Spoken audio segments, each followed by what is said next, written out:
Have you ever had a conversation with somebody, left that engagement being like, cool, we understand each other, and a couple of days later, that person does the totally opposite thing of what the expectation was? Why do we as human beings so often misunderstand each other? Whether it's a relationship at home, whether it's the relationships that you manage at work. On today's episode, I'm going to give you 7 different reasons, with number 7 potentially being one of the best pieces of content that we've ever shot and given to you, our subscribers. I hope you enjoy this episode. Thank you very much for spending your valuable time with us. Let's get into the content.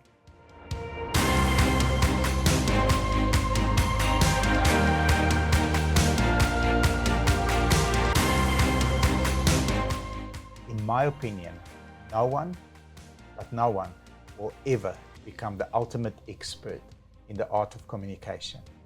But what gives me confidence is, with practice and intentional every single day improvement, little by little, you can become more effective.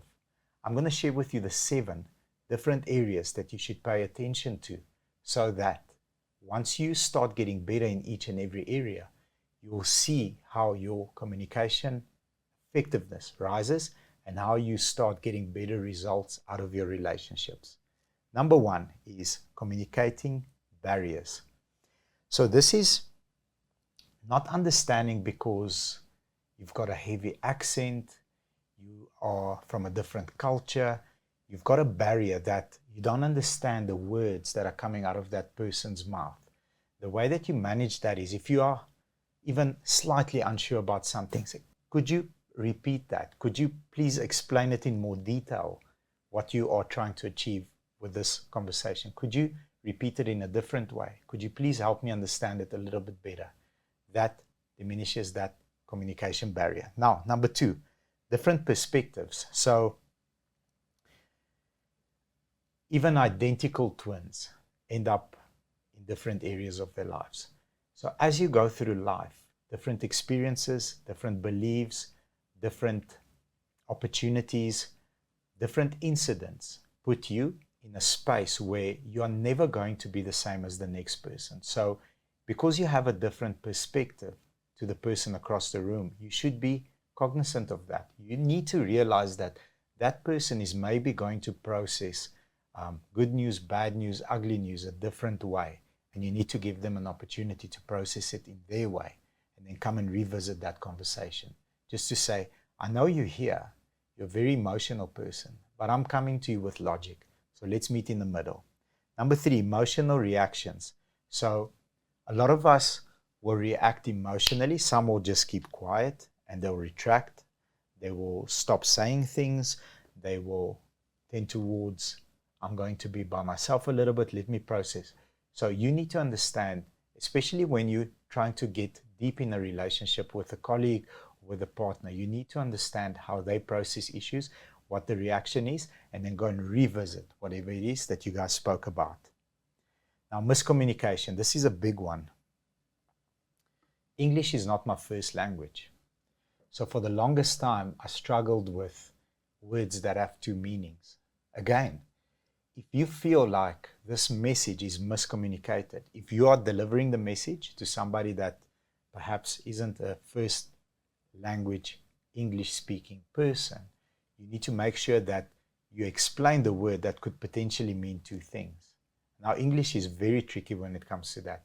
But if you do that and then you ask questions, do you get what I'm saying?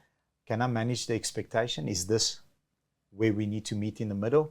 Is this the outcome that we both are trying to achieve? Eliminates miscommunication. Stereotyping and prejudice. Now, just because somebody is of a certain religion, culture, color, belief system, you already have that stereotype in your mind. I hope the ladies don't kill me, but some men say ladies can't drive. That's why all the mags are scratched. That's the wrong way to approach things, because you are stereotyping that women can't drive, or all Chinese kids are very good at maths. It's again a stereotype. You can't do that. You have to put yourself at the level of that person and have a logical conversation, and then manage expectations from there. But because a person is of a different religion, perhaps, you can't already put them in a silo before getting to know that person. And most of us out there do that, unfortunately. And then the expectation is already a certain way. And if that person fails to deliver, yes, it's because he or she is XYZ. So that's a big one for me. Information overload. So sometimes when you are communicating a message with someone, you will go into fine detail, even finer detail, and overload that person with so much of data that nothing goes in. We had a meeting yesterday, marketing meeting, but it's to do with sales commission structures. So we can track 70,000 things on a salesperson, but we got the best advice. Just present them with 3. You need to focus on this, this, and this. You want to grow your income. This is what your income is. Don't overload the person with information. You need to do more calls, more apps, more OTPs. Those are your 3 key focus areas. You increase those 3, everything else comes up. But if I present a spreadsheet with 17 different columns and rows, it will confuse you. You don't know where to start. What's more important? Just 3 sometimes is the magic number. And number 7, I think this is the best advice that a mentor of mine recently taught me. And that's knowing the sensitivity of the person that you are speaking to. Which means, in our environment, an F&I, finance and insurance manager, comes up to a sales manager. The sensitivity of those 2 human beings are very different. F&I manager is sensitive about compliance, quality of image. They are sensitive about neatness. They are sensitive about, this is the structure of a contract, of an application. This is the structure of a payout. That's what they're sensitive about, because it's a very, very responsible job, and there's a hell of a lot of compliance involved when it comes to F&I.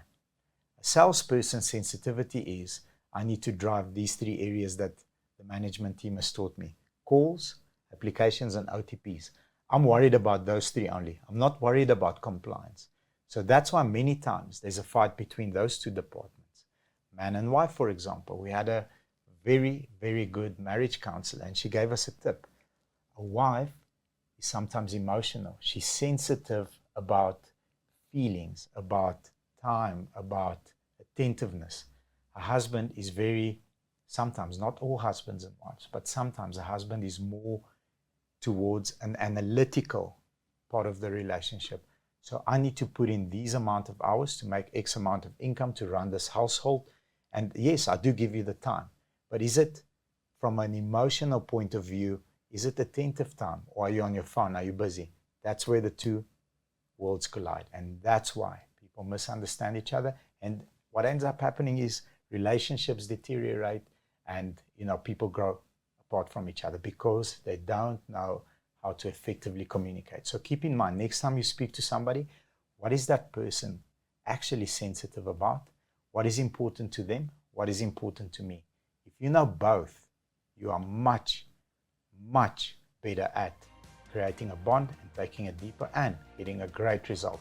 If you enjoyed this episode, if you like the content, please hit the like button as well as a comment, and do subscribe to our channel. Thank you very much. Take care and have a good day. Bye-bye.